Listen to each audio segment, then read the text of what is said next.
Trend जो है अब धीरे धीरे चेंज होते जा रहा है। पहले कहते थे कि पढ़ लिख कर आईएएस आईपीएस बनो, डॉक्टर बन जाओ, लेकिन अब जो पढ़े लिखे अफसर हैं अब वो राजनीति में दाखिल होना चाहते हैं।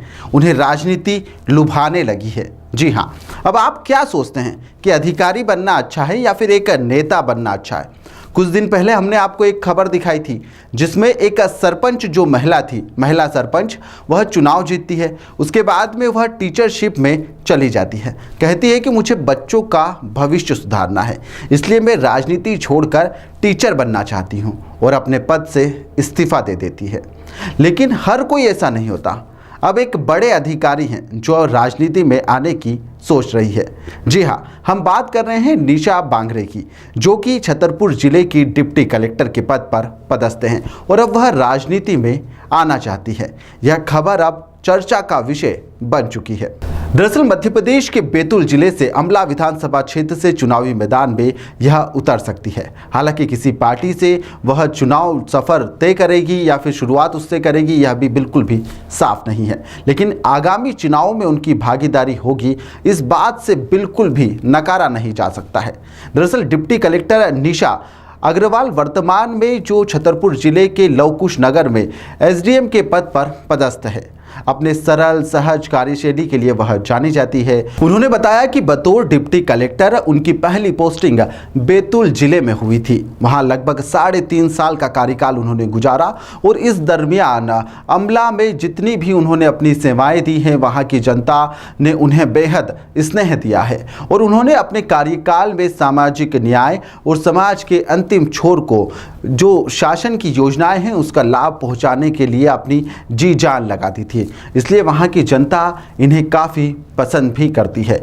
माना जाता है कि यह मीडिया के अन्य सर्वे में अमला की जनता में इनके जनप्रति रूपी जो चेहरा है जनप्रतिनिधि का, वह निकलकर सामने आया था। हालांकि प्रशासनिक पद पर रहते हुए निशा स्पष्ट रूप से कुछ भी कहने को तैयार नहीं है, लेकिन वह पार्टी से चुनाव लड़ सकती है, ऐसे उन्होंने संकेत दे दिए हैं। उन्होंने इशारों में जरूर कह डाला कि चुनावी मैदान में उतरने का वह मन बना रही है।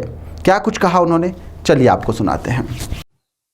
एक्चुअली अभी जो सर्वे हुआ है पूरे मध्य प्रदेश में, तो उसमें जो सर्वे में नाम निकल के आया है, तो उस वजह से ये सारे जो न्यूज़ हैं ये बनाई जा रही हैं कि बैतूल की आमला विधानसभा से जनता के द्वारा जो है सर्वे में नाम लिया जा रहा है।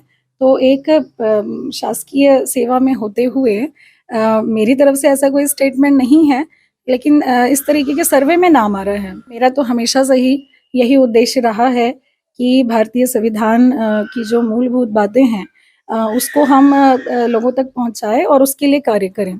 तो बचपन से ही लेकर मैंने वही कार्य किया है।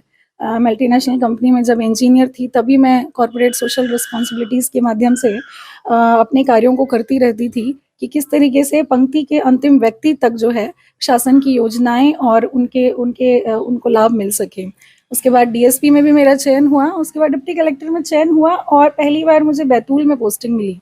तो जो हमेशा से मेरी कार्य करने की शैली रही है, उसी कार्यशैली से मैंने बैतूल में काम किया। आमला में मैं एसडीएम रही, लोकसभा के दौरान एआरओ रही।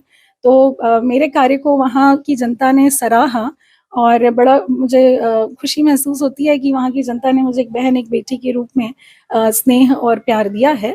तो इस तरीके से जो मेरे कार्य करने का तरीका है वो हर जगह वही रहा है, चाहे मैं इंजीनियर रहूँ, चाहे डीएसपी, चाहे डिप्टी कलेक्टर या कुछ और, लेकिन उद्देश्य एक ही है, देश की सेवा करना, इस माटी की सेवा करना और पंक्ति के अंतिम व्यक्ति तक को सामाजिक न्याय और आर्थिक बराबरी का दर्जा दिलाना। लेकिन हाँ, ये ज़रूर है कि बैतूल ने मुझे एक अलग तरह के अवसर दिए कार्य करने के लिए। क्या माना जाए, बैतूल दोबारा आपको एक डिप्टी कलेक्टर नहीं बल्कि एक विधायक के तौर पे देखना चाहता है? अब वो तो आने वाला समय बताएगा। मैं अपनी तरफ से अभी एक प्रशासनिक दायित्व के निर्वहन करते हुए मैं इसमें कुछ भी अभी प्रतिक्रिया नहीं दे सकती। जनता की आवाज़ है, जनता से नाम निकल के आया है। अगर मुझे उस लायक समझा जाएगा और इससे अच्छा मुझे कोई अवसर मिलेगा तो निश्चित तौर पर मैं इस माटी के लिए अपना तन, मन, धन और जीवन कुर्बान कर दूंगी। नहीं, देखिए, सभी माध्यम अपनी अपनी जगह श्रेष्ठ होते हैं। एक इंजीनियर भी उतना ही अपने देश के लिए कर सकता है जितना कि डॉक्टर, वकील एक आईएएस आईपीएस सभी लोग अपने अपने स्तर पे अगर अपना काम ईमानदारी से करें, सजगता से करें, तो हर काम महत्वपूर्ण है।